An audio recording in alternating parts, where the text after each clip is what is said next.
Good morning sir. Good morning Nasreen.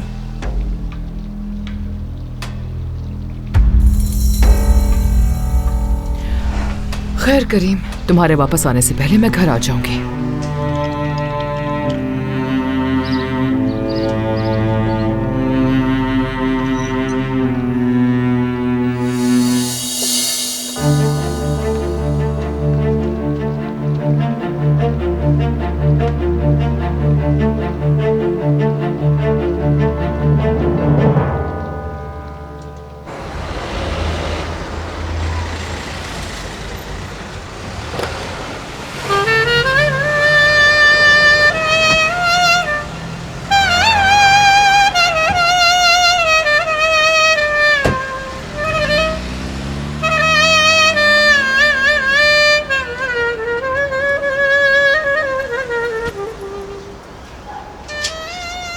अगर कहो तो सबा को बता देते। नहीं नहीं, उसे परेशान मत करना। कल भी छुट्टी ली थी उसने, आज नहीं ले सकती। मैं ठीक हो जाऊंगी।